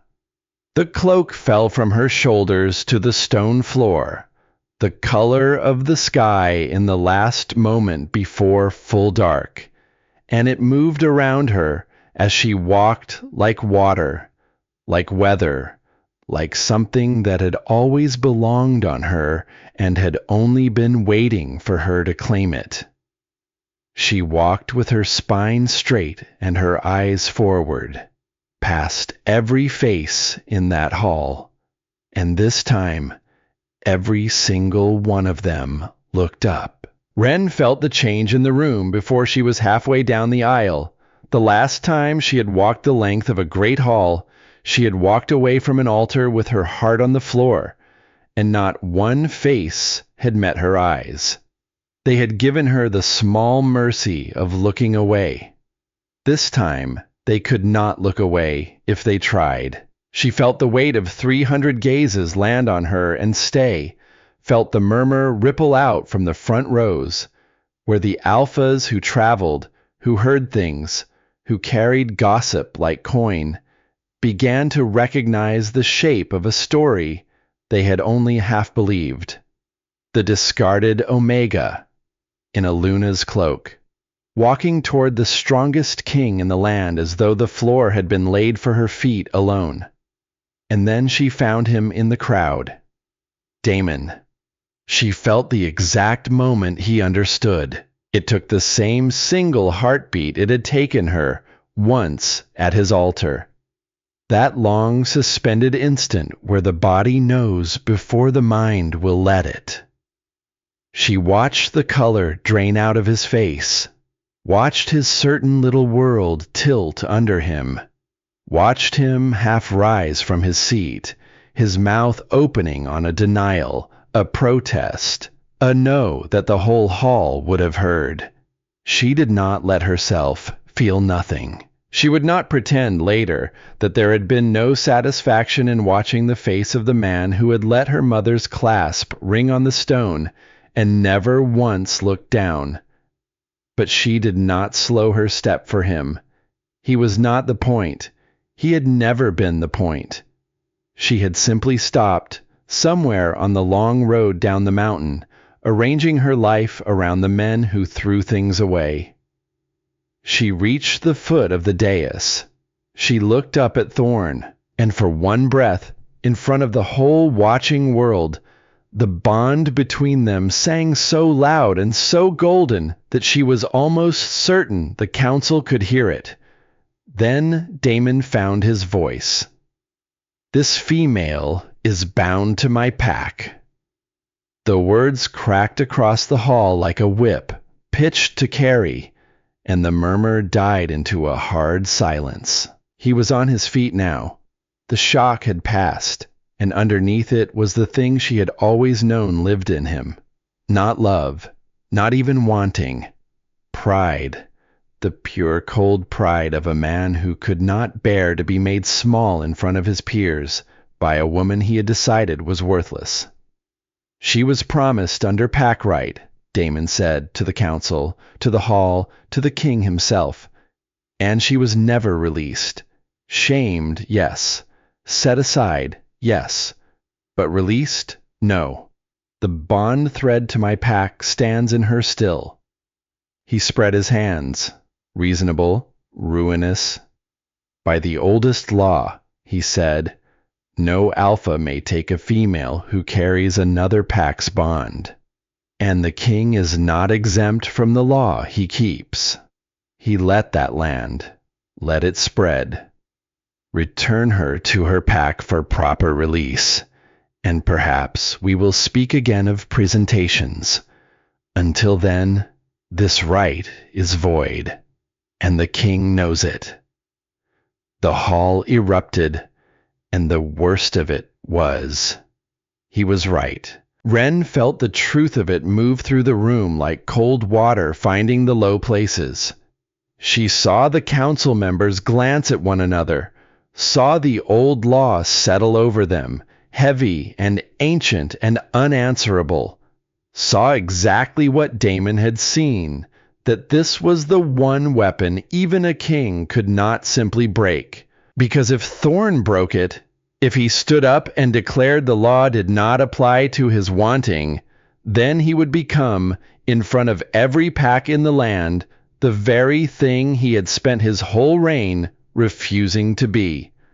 A king who takes what he wants and calls it law. Wren turned and looked up at him, and she saw him understand that too. Thorn rose. He did not rise the way a king rises to crush a smaller man. He rose slowly, heavily, the way a man rises when he knows the next thing he does will cost him something he can never get back. The hall fell silent.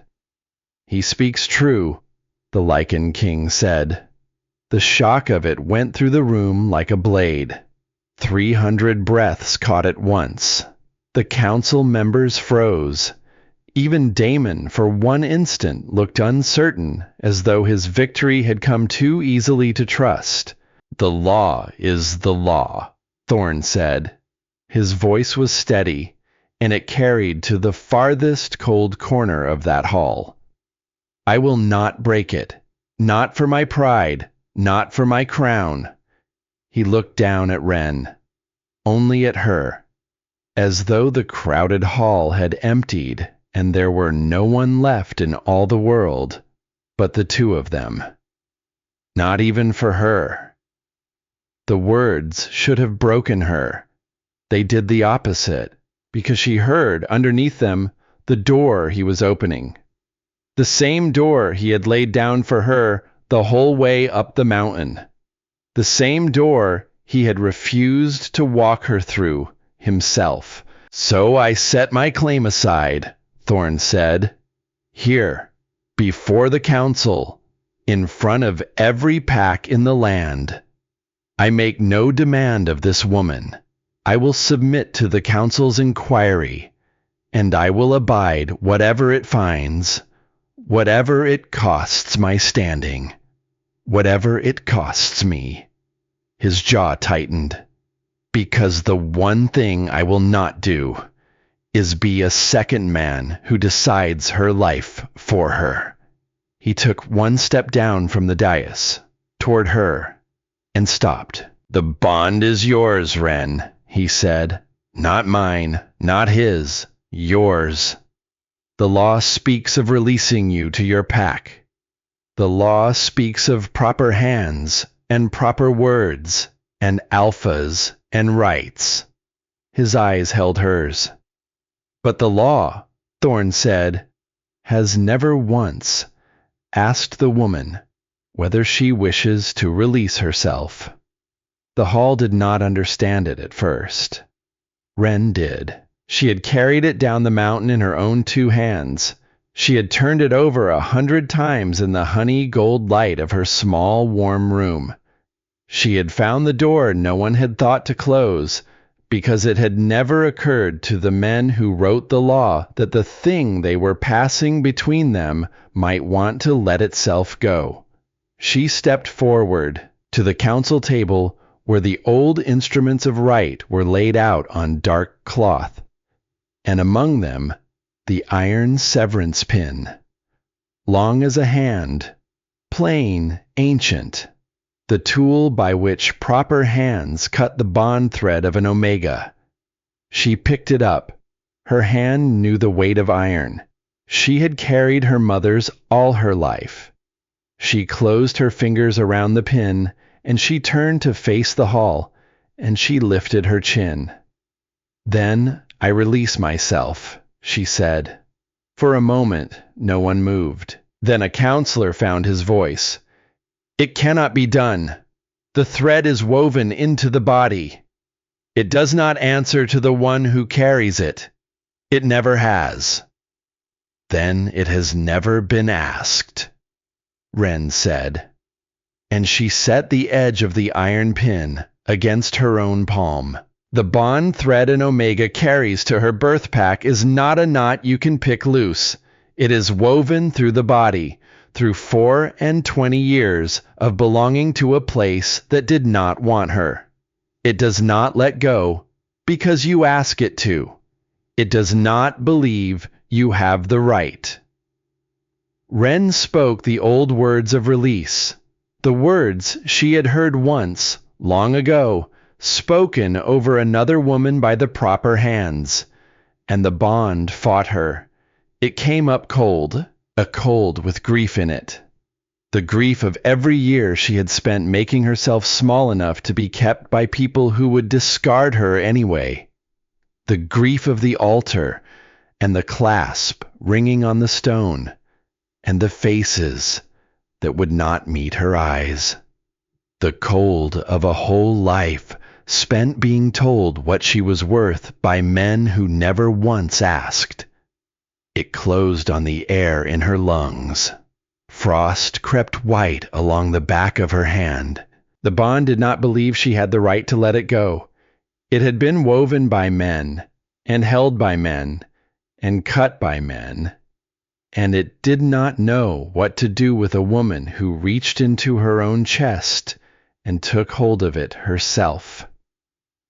The edge of the iron pin bit into her palm, and the blood came warm, warm against all that cold, red and living and hers, welling up between her fingers, dripping dark onto the pale stone of the hall. She held on. She tightened her fist around the iron until it bit deeper, because the cost was hers, and she would pay it in her own coin, and no proper hands would do it for her. And she spoke the words again. Through a throat the cold was trying to close. "I release myself freely." The frost crept up her wrist. "I belong to no pack." Her voice did not break. That would not stoop to pick up what it dropped. Damon's face, when she said it, was worth the cold. She saw it. Across the whole crowded hall, in the last clear moment before the bond gave way, she saw him understand exactly what she meant, and she saw it land in him like the iron had landed in her palm. The old grief rose up in her, all of it. 24 years of being kept and unkept by people who never chose her, and it broke against a woman who had finally chosen herself. It could not hold, and it let go. The cold went out of the hall all at once, like a held breath released. The bond thread to Damon's pack snapped clean, and the snapping of it rang through the room the way her mother's clasp had once rung on an altar stone. one small, clear final note in a silent hall. Wren stood in the center of it, her own blood warm on her palm, frost melting from her wrist, no man's claim upon her, free, as free as she had never once been in her whole life. The hall was utterly silent now, 300 alphas, the strongest in the land, and not one of them breathed, because none of them had ever seen this. None of them had imagined it could be seen. An Omega, the lowest of all of them, standing in the heart of the king's hall with her own bond severed by her own hand and her own blood on the stone. Damon sank slowly back into his seat. His claim was ash. There was no bond left to argue over. She carried nothing of his pack now, nothing of any pack, and the old law he had wielded so cleverly had simply fallen out of his hands. He had reached back across the worst day of her life to drag her into his small, certain world, and she had used the reaching to set herself free. Wren turned away from him. She turned toward the dais, toward the king who had set aside everything and demanded nothing, who had handed her the last of his power, and then stepped back from it in the most public room in the land. And she crossed the floor, all of it. The floor he had not let himself cross. The distance he had held all the way up the mountain and all the way down it. Every careful inch of guest and king, and the long, slow waiting. She crossed it on her own 2 feet, with her own blood on her hand, free and chosen by no one but herself. She stopped in front of him, and she looked up into the face of the strongest man in the land, the man who had bought candles and dreaded pheasants and made terrible honey cakes, the man who had knelt in an empty hall to pick her dignity up off the floor and then spent half a year making sure she would never need him to. Now, Wren said, quietly, so that the whole silent hall had to lean in to hear it. Ask me. His hands were not steady. A lichen king, the strongest of all the great bloodlines. And his hands shook as he reached for the deep blue Luna's cloak that Hollis brought forward, as he lifted it, as he laid it once more across her shoulders, this time as a thing she had walked the whole length of the world to claim. He drew it close at her throat, and the clasp he fastened it with was not silver. It was not new. It was iron, plain, worn thin by 100 years of women's hands. Her mother's clasp, the one she had left ringing on an altar stone, the one she had walked away from rather than kneel for. He had mended it. The broken hinge was joined now with a thread of fine silver, so fine and so deliberate that the seam showed. He had not hidden the break. He had not smoothed it away and pretended it had never happened. He had kept the break and made it part of the whole and let the mending shine. Wren looked down at it, at the iron and the silver, the wound and the healing, fastened together at her throat where everyone could see. Her mother's clasp, holding the cloak of a queen. Wren of the high road, Thorne said, and the careful campaign was gone from his voice. The parade ground armor, the dread. There was only the man underneath it, who had waited a whole turn of the year for this, and would have waited another and another for as long as it took her to choose. Will you let me spend my reign? He said, trying to be worth the choosing. The whole hall held its breath, and Wren, who had been chosen once, loudly, in front of everyone, and unmade in the same breath. Wren, who had walked away from an altar with her heart on the floor and built a life out of beeswax and honey and her own two stubborn hands. Wren, who had reached into her own chest and torn out 24 years of grief and set herself free in front of the strongest wolves in the land, reached up and drew his great head down to hers. It was not loud. It was not the kind of kiss the songs are written about, the kind made in front of crowds to prove a thing. It was quiet.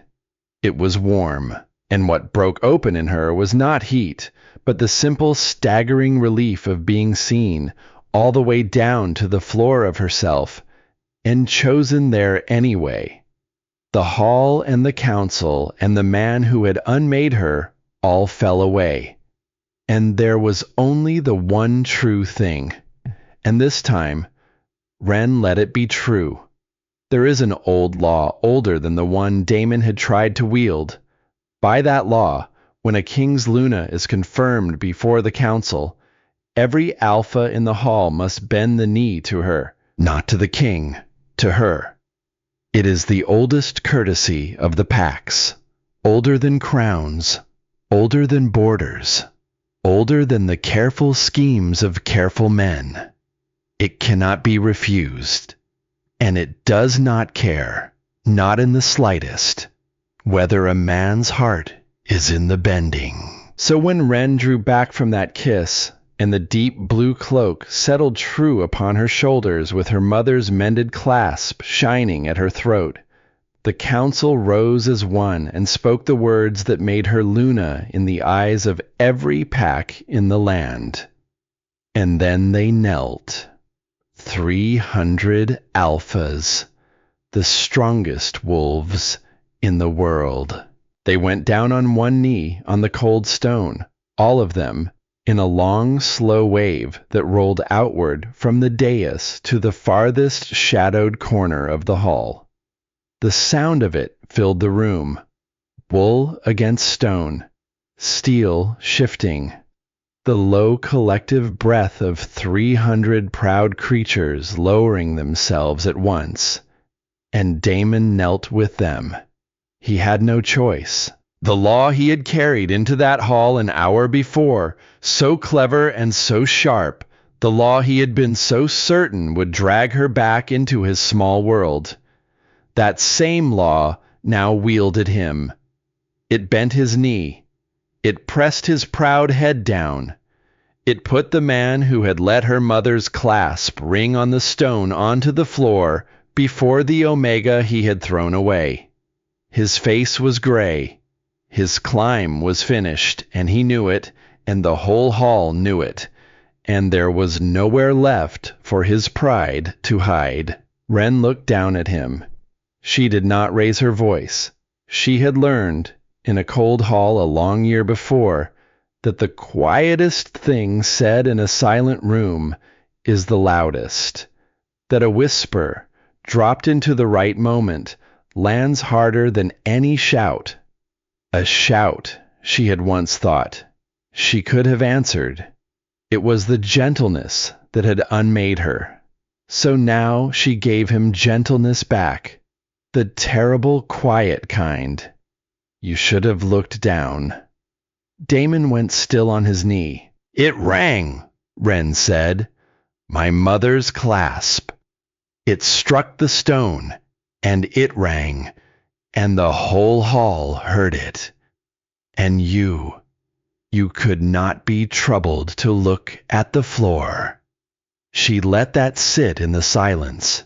She let it spread out across the kneeling alphas, into the high cold corners, up to the gallery where once a hooded stranger had stood and watched her walk away. Everything that has happened to you since, she said, began in that one moment. Not when the king bought candles.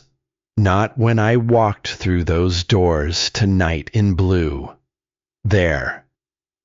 Her eyes held his and did not let go, when a thing fell at your feet and rang, and you decided it was not worth the bending of your neck to see what it was. She did not say the rest. She did not need to. The whole hall had already understood the rest, that what had fallen at his feet, ringing, unbent for, had not only been a clasp of worn iron. It had been a woman, whole and brave and worth more than every soul in that hall. And he had let her ring on the stone and roll and stop, and he had looked away. Damon left the high fortress in disgrace before the gathering ended. His standing was broken. The council's favor, which a man like him had spent his whole grasping life courting, was simply gone, the way warmth goes out of a hall when a door is left open to the snow. He gathered what was left of his pride, and he rode out alone down the long river road, and not one alpha rose to see him off.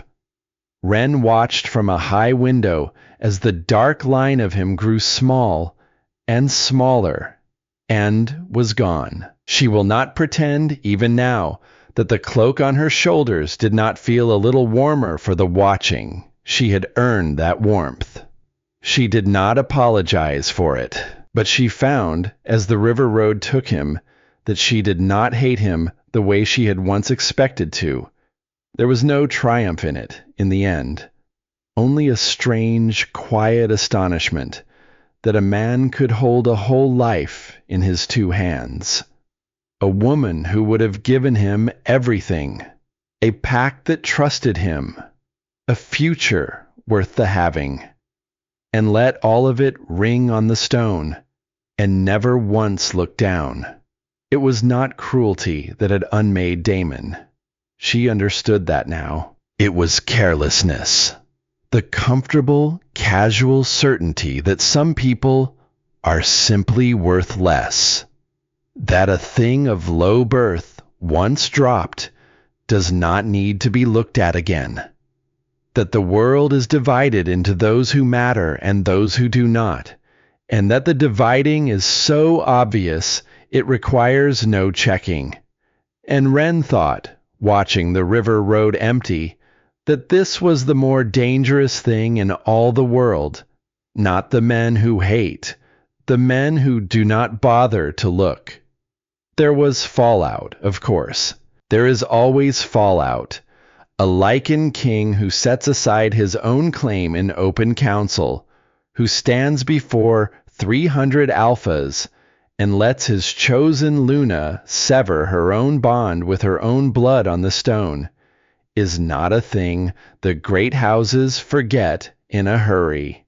There were lords who muttered, who said the king had let himself be made to look weak, who whispered, behind their hands, that a queen should come from a great house, with a great name, and not up a mountain road smelling of beeswax and wood smoke and honest work. Wren heard the mutters. She did not let them touch her, because for every lord who muttered, there was someone else. She began to notice them in the weeks that followed, at the edges of the great hall, in the quiet corners of the council gatherings, where the light did not quite reach. Women, mostly. Daughters of houses high and houses low. Women who had been chosen once and unchosen later. Women who had never been chosen at all. Women who had been chosen and then folded slowly inward, year upon year, made smaller and smaller to fit a place they had never agreed to stand in, until there was hardly a woman left inside the shape of them.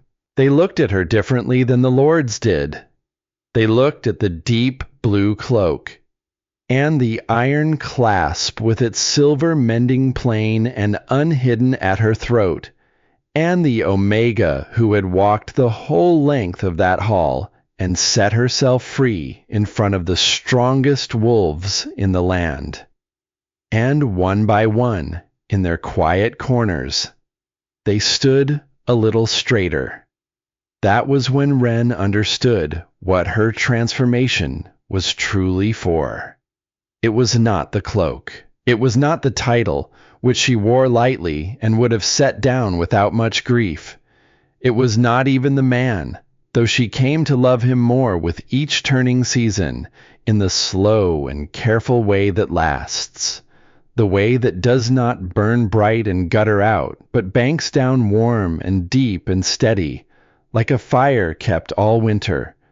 It was this, that she knew in her own scarred working hands exactly what the floor of that hall felt like against the soles of a woman's feet when she walks away from it with her chin up and her heart in pieces.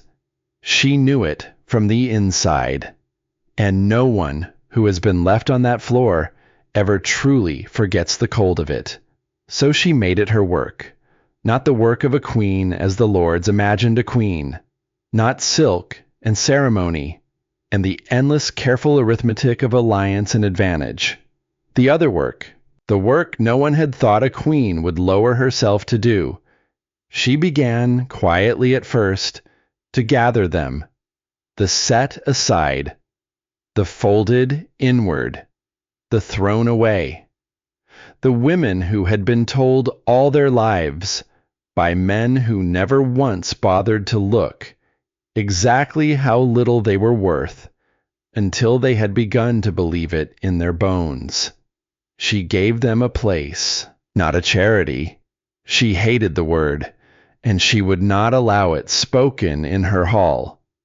A charity is a thing handed down from above by people who feel large for the handing, and Wren had spent her whole life being handed things from above, and she knew precisely what it does to a person to live on what they did not earn. So she gave them work instead. She gave them the one coin that has never once asked where a woman was born, or whose altar she was shamed at, or what a small certain man had decided she was worth. There were hives now in the wide gardens of the high fortress. There were vats of mead cooling in the deep cellars. There were candles to be dipped, layer over patient layer, smooth and heavy and gold as the last light of a long afternoon. And there was, for any woman who came up that mountain road with her heart on the floor and nothing left but the clothes she stood in, a pair of hands that knew the weight of iron, and a voice that said simply, without a scrap of pity in it, because pity would only have been one more way of looking down on her: "You are not a debt. You are not the wrong cup handed back. The fact that someone failed to see your worth is a fact about their eyes. It was never, not once, a fact about you." She watched them change, slowly, the way she herself had changed, the way the bees had taken her measure that first cold spring, when she had no fear left to give them, and let her stay. She watched the folded ones unfold, an inch at a time, a season at a time.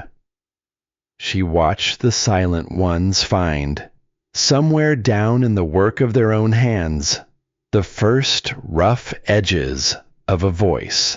She watched women who had arrived unable to meet her eyes learn, slowly, to lift their chins and hold a gaze and say a hard thing plainly.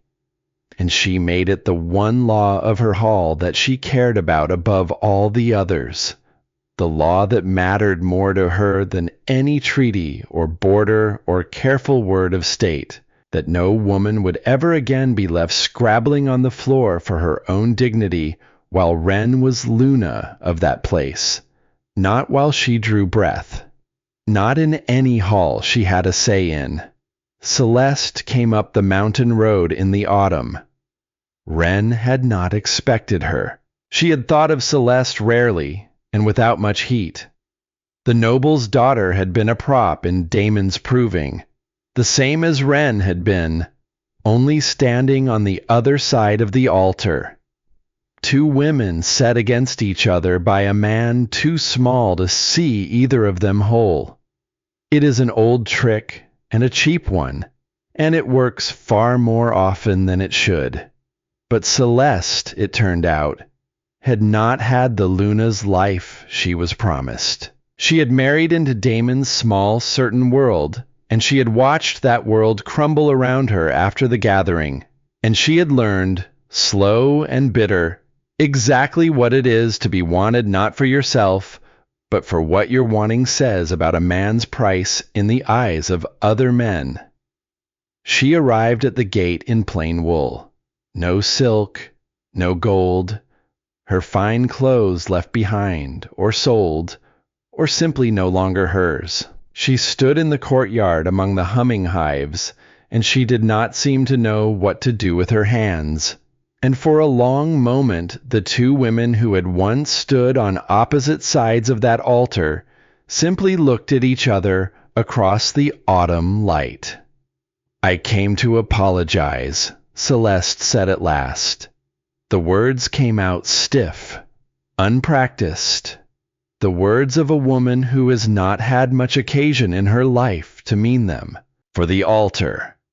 I knew. When he chose me, when he set that cloak on my shoulders, I knew what he was doing to you. And I let him. I stood there, and I let him. Because it lifted me up to stand where you were meant to stand. I thought I had won something." Her voice thinned. "I had not. I had only been chosen by a man who throws women away. Which is to say, I had only borrowed your place in the line." Wren said nothing for a moment. She had imagined this conversation, once or twice, in the early bitter days on the mountain. In those imaginings she had been cruel and clever and quick, and she had enjoyed every word of it. But she found, standing now in the autumn light among her bees, that she did not want to be cruel. She knew too well by now what it was to be a woman arranged by a man for his own small ends.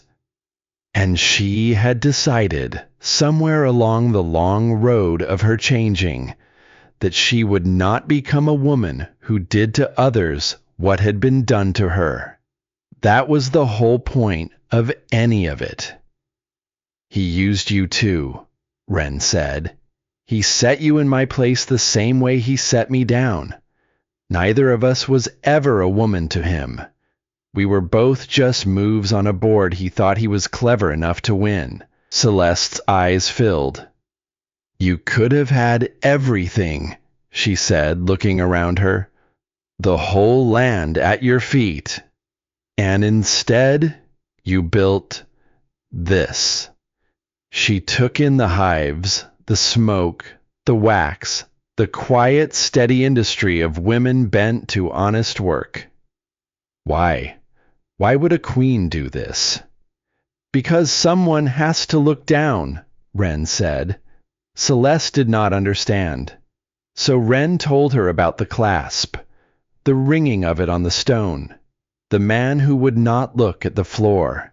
And she watched the understanding move across Celeste's face, slow and painful, the way it had moved across Damon's on his kneeling. "Stay, if you want," Wren said when the telling was done. "There is work here. The work asks nothing about where you came from." A small pause, and the ghost of something that was not quite a smile. "Or who you stood beside at an altar." Celeste stayed, and in time, in her own season, she unfolded too. The bees came up the mountain in the spring after the bonding. 6 old hives. Thorn brought them himself. He had them carried up the high road on a slow cart, and he walked beside the cart the whole long way, refusing the dignity of riding ahead, because he had learned in the patient weeks of a candle-maker's small warm room that his Luna was only ever entirely herself, with her hands full of honest work.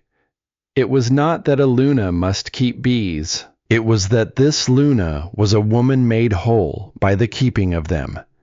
And he was a man who paid close, careful, ceaseless attention to the things that made a person whole. The court did not know, at first, what to make of a queen who came to council smelling of beeswax and wood smoke, who had small white scars on her working hands, who would rise from a gathering of the great houses in the middle of their careful arithmetic, and go out to tend a swarm because the swarm needed tending more than the lords needed agreeing with. They have grown used to it. They have grown used to a great many things. He still asks her the question. That is the part Wren did not expect, and the part she has come to treasure most of all. Every so often, in the quiet of the high chambers, with the bees asleep in the garden walls, and a single beeswax candle burning low and gold between them, Thorn will go very still, and his voice will drop into that careful young register, the one he wore in the early days, standing in the doorway of a candlemaker's kitchen with the cold still clinging to his wool. And he will ask her whether she is only suffering him. He means it as a joke now, mostly. But underneath the joke, there is still the boy who once watched a strong man fold a woman inward, year upon year, until she was gone, and swore he would never be that hand.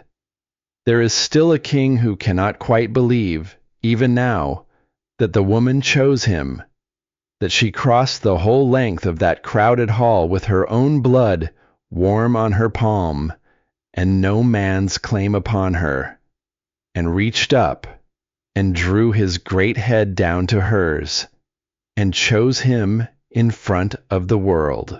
So she answers him the same way every time. She tells him no, she is not suffering him. She has never once been suffering him. And every time, the strongest wolf in the land looks like a man who still cannot quite believe the campaign was won. He passed through her workroom this very morning. The light was still thin and gold and new, and the first of the day's candles were cooling on their wooden racks, and she was bent over the next batch with the warm, sweet smell of melting wax all around her. He stopped behind her chair. He did not say anything. He only set something down on the table beside her hand, and went on his way with the small private smile of a very large man who has gotten away with something. It was a candle, beeswax, badly dipped, lopsided, with a thin spot near the top where the wax had run too quick, made by a king who has a whole hall full of master chandlers at his command and insists, season after season, on making his own, poorly. Because it is the joke that started them. The dozen candles he did not need. The reason he could not think of an honest one to give. And he will not let it go. The same way he will not let the question go. Because these small foolish things are the bones of what the two of them built, and a man who pays attention does not throw the bones away. Wren keeps every one of them, a whole drawer full of badly dipped candles, lopsided, runny, uneven, each one lit by a king's own clumsy, patient hands. She would not trade that drawer for all the silver in all the great houses below. A letter came up the mountain not long ago, from the pack that raised her, the pack that promised her and set her down, and let her walk the length of a silent hall with not one single face meeting her eyes. It was written in a careful, frightened hand, the hand of people who have realized, far too late, the worth of the thing they let fall and would not bend to pick up. There were words in it about pride, and about regret, and about how there was a place for her still, an honored place, should she ever wish to return to the people who had thrown her away. Wren read it once. She has not decided how to answer it. She has a long time to decide. She has a fortress full of candles she no longer has to sell to anyone, and a garden full of bees that are entirely her own, and a hall full of unfolded women who once could not lift their chins and now meet the world full in the face. And she has a king who makes her lopsided candles, and asks her still, in a voice gone young and careful, whether she is only suffering him. She is in no hurry. Perhaps she will answer the letter. Perhaps she will simply let it lie, unanswered, the way she once let a clasp lie on an altar stone, because some things are not worth the bending of your neck and the cost of your dignity to take back up. She has not yet decided, and she has come to understand that the deciding being hers, entirely, slowly, unhurried, and answerable to no living soul, is the whole of what she fought for on that cold floor with the iron pin biting into her palm. The freedom was never going to be in the cloak. The freedom was in the choosing. She keeps her mother's clasp on the cloak still. She will not have it hidden. The silver mending shows, plain and bright at her throat, where anyone who cares to look can see the place it was broken and the place it was made whole again. The court whispered about that in the early days, a queen wearing mended iron when she might wear flawless silver. It was, they said, beneath her, unseemly, a reminder of low things best forgotten. Wren let them whisper, because she had learned a thing by then about iron and about clasps and about women, and even, given a year and a great deal of patience and an ocean of badly made candles, about kings.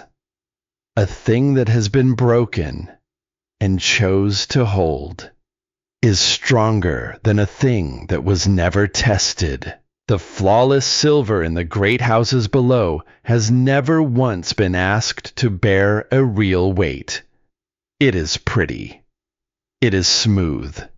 It is whole. And it has not the faintest idea what it is truly made of, because nothing has ever tried to break it. But the iron at her throat knows exactly what it is made of. It rang on a stone once in a silent hall at the feet of a man who would not look down. It lay on cold marble while a woman walked away from it, rather than kneel in front of a pack that had thrown them both aside. It was carried half a year in a king's closed fist. It was mended with a fine silver seam left deliberately, defiantly, bare. And it holds. It holds the deep blue cloak of a queen who was once an omega, on the shoulders of a woman who reached into her own chest and tore out a whole long life of being told what she was worth, and let it go, and set herself free. Some evenings, when the candle burns low and the bees murmur drowsy in the walls, and the great hall is quiet at last, Wren will lift one hand to her throat and touch the place where the iron meets the silver, the break and the healing, fastened together in the one small clasp. And she will think about the floor of a hall a long year gone. She will think about every woman, somewhere out in the wide dark world tonight, still walking away from an altar with her heart in pieces, certain her life is over, certain she will never be seen, certain the cold of that floor is the last thing she will ever feel. And she will hope, with everything in her, that someone in that woman's hall is paying attention, that someone looks down, that someone bends their neck to see what rang on the stone and stoops and picks it up and keeps it safe, not to own it, never to own it, but to hand it back, mended, on an open palm, when the woman is strong enough to take it for herself, because the worst hour of a life can become the first hour of something else entirely. Wren knows. She walked the whole long length of that hall to find out, and the iron at her throat, mended and shining and unhidden and unashamed, holds